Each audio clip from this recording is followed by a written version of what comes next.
በስመ አብ ወወልድ ወመንፈስ ቅዱስ አሐዱ አምላክ አሜን። ዛሬ ወደ እናንተ የመጣሁት ልዩ የሆነ ወንድማችንን ለማመስገን ነው። ይህም ወንድም ዲያቆን አብርሃም ተገኝ ይባላል። የሚኖረው በቤንሻንጉል ጉሙዝ ክልል በመተከል ዞን ቡለን ወረዳ ላይ ነው የሚኖረው። በጣም ያልተነገረለት ጠንካራ የሆነ ዲያቆን ነው። ይሄንን የሚያልኩበት ምክንያቶች አሉኝ። አንደኛው ምክንያቴ የተለያዩ መጽሐፍትን በሽናሸኛ ቋንቋ እየተረጎመ ያለበት ሂደት አለ፣ የተረጎመበት ሂደት አለ።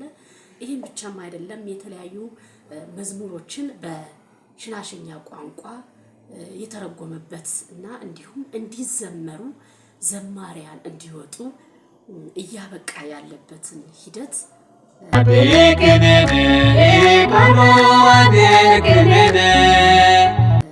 ሳይ እጹም ድቅ የሆንኩበት ሂደት ነው ያለና እዛ መጽሐፍትን መተርጎም በአማርኛ የተሰሩ መዝሙሮችን ትርጓሜ መስጠት ብቻ ሳይሆን እንዲዘመሩ ማድረግ ዘማሪያን እንዲወጡ እንዲፈሩ የሚያደርግበት ሂደትን ሳየው በጣም መመስገን ያለበትና ይሄ ልጅ ቀጣይ ብናበረታታው ብናጠናክረው ሶንጎሮ ቤና ሶሾራኔ ዶሮ ደቃተና ታስራኔ ብዙ ስራዎችን ሊሰራ ይችላል የሚል እምነትም ስላለኝ ነውና በጣም የሚገርማችሁ እኔ ይሄን ልጅ ያወቅኩት ለማለት ስሙን እና በፊዚካል የተገናኙት አሁን ቅርብ ጊዜ ነው።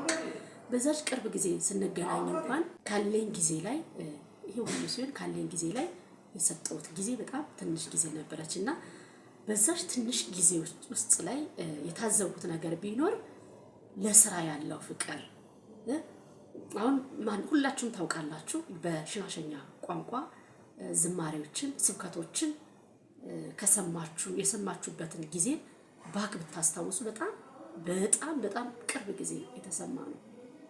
እንደውም ስብከትን ስናይ ደግሞ ገና ያልተሰራበት ነው።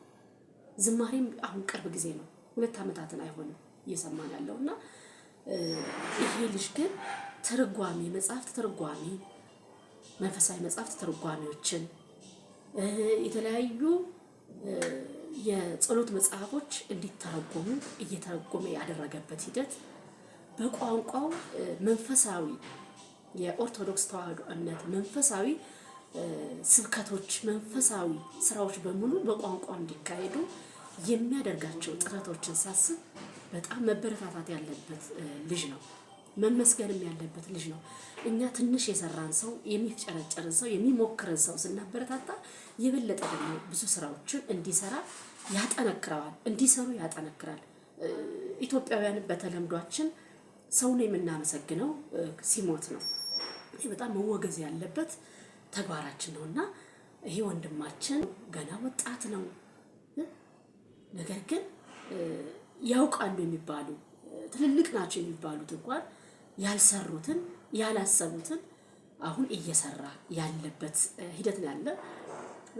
እኔም በዛች ባገኘሁት ጊዜያዎች ላይ በጣም ለኔ ቦታን ሰጥቶ አብሬው ዝማሬዎችን እንድሰራ የጋበዘኝ ወንድም ነው። በእውነት እኔ ከሱ ጋር ዝማሬ ለማቅረብ የመበቃ ሴት አይደለሁም፣ ግን እሱ ቦታን ሰጥቶኝ ኢቨን እንኳን አይመቸኝም ስል እንኳን በጣም ለእግዚአብሔር ቦታን ለምስጋና ቦታን እንድሰጥ አበረታቶኝ እንዳገኘው ያደረገኝና ዝማሬዎችን አብሬው እንድዘምር ያበረታታኝ ወንድም ነው በሰጠሁት ጊዜና በዛች ቅስፈታዊ ሰዓት በዛች ቅስፈታዊ ጊዜ ላይ እንዲሁ ስታዘበው ግን እምቅ ኃይል እምቅ የሆነ ነገ ብዙ ነገር መስራት የሚችል ወጣት እንደሆነ የታዘብኩበት ሂደት ነው ያለውና እግዚአብሔር መጨረሻህን ያሳምርልን፣ ብርታት ኃይሉን ይስጥህ።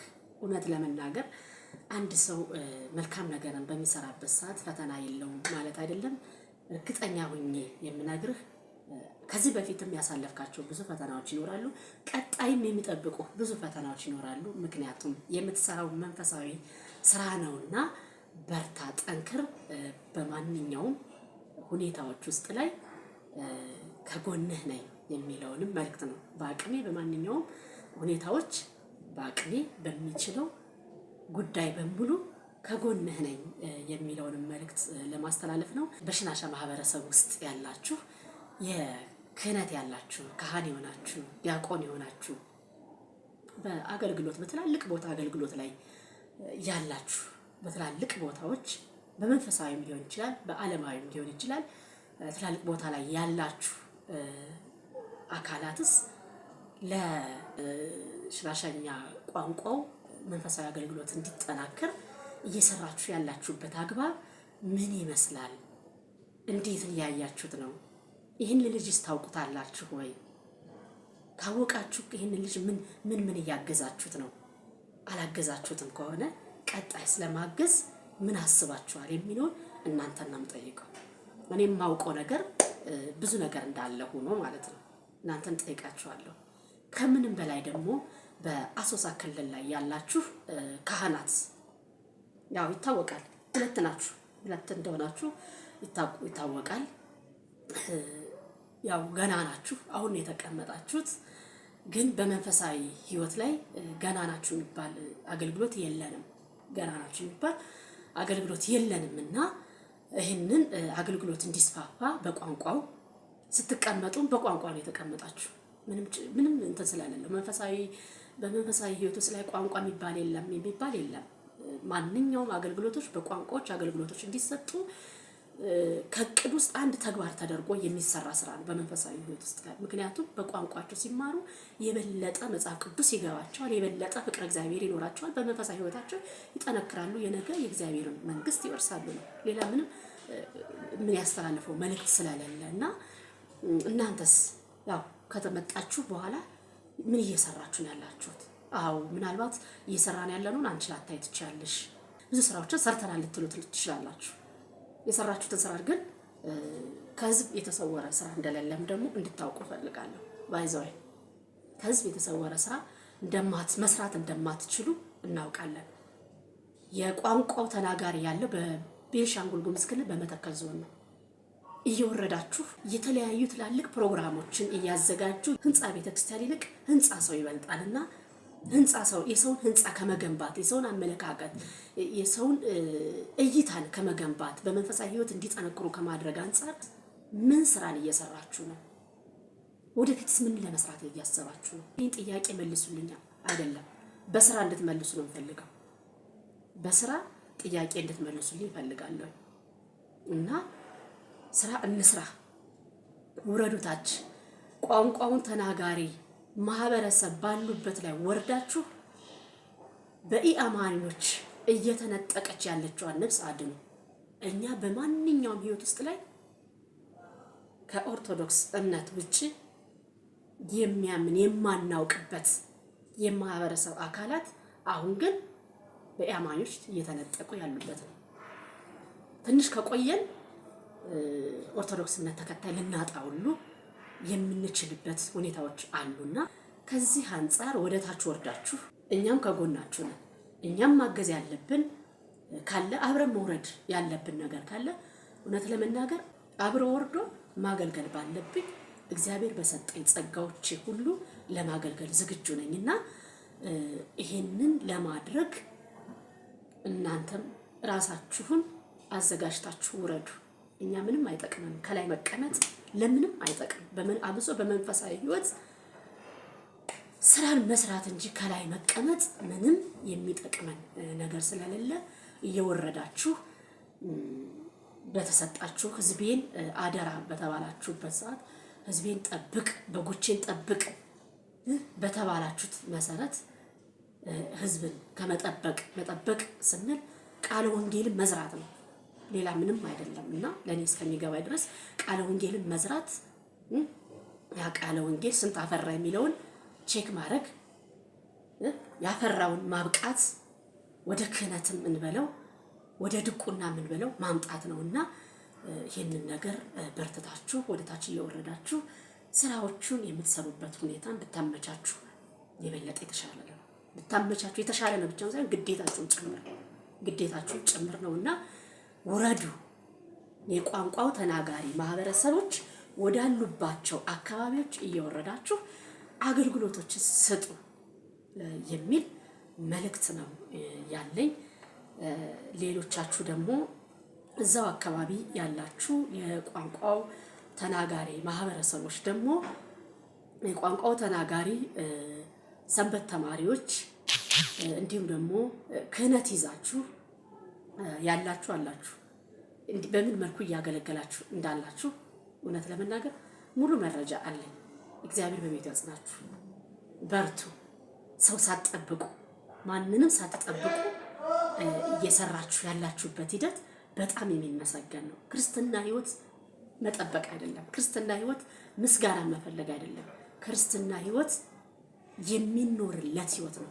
ራስን ሰጥቶ ራስን እንደ ሻማ እያቀለጡ በምድር ላይ እንደ ሻማ እያቀለጡ የእግዚአብሔርን ርስትን የሚወረስበት እንጂ ምድር ላይ የምንመሰጋገንበት የምንቆለጳጳስበት አይደለም። በዛ ህይወት መኖር ደግሞ ምርጫ አይደለም ግዴታችንም ስለሆነ ነውና እዚህ ጋር ያለው ቤታችን ድንኳን ነው። ድንኳን የተወሰነ ጊዜ ይቀመጣል። ከጤዛም ያነሰ ጤዛ ነው የምንኖረው። ከጤዛም ያነሰ ጤዛ ነው። አሁን አይታይተን አሁን የሌለንበት አብሶ በአሁኑ ሰዓት ምን መልካም ስራዎችን ለስራ ብለን ራሳችንን ነው ለእግዚአብሔር የምንሰጥበት ወቅት ነውና እባካችሁ እግዚአብሔር በሰጠን መክሊት ሁሉ እየወረድን አገልግሎቶችን እንስጥ። አብሶ በዛ ዘርፍ ላይ የተቀመጠ በክህነት የተቀመጠ ካል ዘርፉ ምንድነው የሚለውን ታውቁታላችሁ። በዛ ዘርፍ በመንፈሳዊ ህይወት ላይ የተቀመጣችሁ አካላት በሙሉ ዘርፋችሁ ስራችሁ ምንድነው የሚባለው ይታወቃል። ማገልገል ነው፣ ወርዶ መስራት ነው፣ እስከ ታች ድረስ መውረድ ነው። የጸጥታ ችግር ነው፣ የእንደዚህ ችግር ነው። የአማንያን እነዛን ነፍሶችን ነጥቀው ሲወስዱ ለነሱ ጸጥታ ችግር አልነበረም ወይ የሚለው መልስ ነው የምሰጣችሁ። አሁን ያለው አንጻራዊ ሰላምስ አሁንስ ሰላሙ ከወረደ በኋላስ ምን እየሰራችሁ የሚለው ቆም ብላችሁ እዩ። እውነት ለመናገር በቤንሻንጉል ጉሙዝ ክልል በመተከል ዞን ባሉ ገጠሮች ላይ አንጻራዊ የሆኑ ሰላሞች አሉ። እነዛ ወረዳዎች ላይ ታው ጎጦች ድረስ ወረዳዎች ላይ ወርደው ስብከቶችን ለመስጠት ግን የሚያስብል የጸጥታ ችግር ነው የሚያስብል ምንም ነገር ምክንያት የለም። አሁንም ደጋግሜ የምነግራችሁ በመንፈሳዊና መንፈሳዊ ብቻ ላይ ተቀጥራችሁ የምትሰሩና አገልግሎት እየሰራችሁ ያላችሁ ከሽናሻ ማህበረሰብ የወጣችሁ የቋንቋው ተናጋሪዎች ወረዱና ስሩ። ይሄ ብቻ አይደለም። ያው የጉሙዝ ማህበረሰብም አለ ወደኛ የጉሙዝ ማህበረሰብም እንደዚሁ በኢያማንያን እየተነጠቀ ያለበት ሂደት ነው ያለውና እናንተም ከላይ ያላችሁ ዲያቆናት ካህናት ያላችሁ ውረዱ፣ ታች ውረዱ፣ ወደ መተከል ዞን ውረዱ። በመተከል ዞን ያሉ ወረዳዎች ላይ ወርዳችሁ ስሩ፣ አውጡ፣ ነፍሳትን መልሱ። በቋንቋው ማስተማር በቋንቋው መስበክ በጣም ቫልዩ አለው። ባለማወቅ እየተነጠቁብን ያሉት ብዙ ነገሮች እያየን ነውና ሁላችንም እጅ ለእጅ ተያይዘን እየተነጠቀች ያለችዋን ነፍስ እንድትመለስ ማድረግ መንፈሳዊ ግዴታችን ነውና አደራችሁን ስራ እንስራ። ያው ነጠላ አለበስኩኝም ነጠላ ብቻም ሳይሆን ትንሽ አለባበሴ የተገላለጠ ነው። በእግዚአብሔር ስም ይቅርታ ጠይቃለሁ። ምክንያቱም ስራ ቦታ ነኝ። እኔ ብዙም ጊዜ ስራ ቦታ ነው ምቀርጸው ቀድሜ ስለምገባ እዛ ስራ ከመጀመሪያ በፊት ስራ ቦታ ሆኜ እቀርጻለሁ። የመንግስት የስራ ሰዓት አልሸራረፍም። እውነት ለመናገር የመንግስት የስራ ሰዓቴን ከሚገባው በላይ ሰጥቼ የማገለግል እንስት ነኝና ተገላልጬ መንፈሳዊ ህይወትን ስናስተላልፍ ተሸፋፍነን መሆን እንዳለበት በጣም አምናለሁ። ነገር ግን መልእክቱን ነገ ዛሬ አስተላልፋለሁ እያልኩኝ ስራ ጫናዎቹም እንዳለው ነው ለማስተላለፍ ምንም ጊዜ ላገኝ አልቻልኩም፣ ልብም ላገኝ አልቻልኩኝም። ማታ ስተኛ ነው ውሎዬን ቼክ ሳረግ አላስተላለፍኩምና አለማስተላለፍ የማስታወስ ይዛ ነው አጋጣሚ እንዳስታወስ ማስተላለፍ አለብኝ ብዬን ያስተላለፍኩኝ። ስላለባበሴ ቤተክርስቲያናዊ ይዘትን ሳለብስ ነጠላ ሳለብስ ጸጉሬ ሳልሸፍን እንዲህ በተገላለጠ ሁኔታ በመቅረቤ በእግዚአብሔር ስም ይቅርታ ጠይቃለሁ። እናንተ ከኔ እንድትወስዱ ፈልገው አለባበሴን ተዋትና ከአንደበት የወጣችኋን ተጠቅማችሁ ቃሏን ብቻ ከቃሏን መርጣችሁ አንኳሯን መልእክት ለማስተላለፍ የፈለኳትን ብቻ ተጠቅማችሁ እየተነጠቀች ያለችዋን ነፍስ በቋንቋው በማስተማር እንመልሳት የሚለዋን ብቻ ያዙልኝ። አሁንም ደግሜ ደጋግሜ ምላችሁ ከአንድ ኦርቶዶክሳዊ እምነት ተከታይ ካለባበሷ ውጪ ፀጉሯን ሳትሸፍን ነጠላ መስቀልያ ሳታጣፋ መቅረብ እንደሌለባት እያወቁ በመቅረቤ ይቅርታዬን እንድትቀበሉ እያልኩኝ ሰላም ዋሉልኝ። ወስብሐት ለእግዚአብሔር።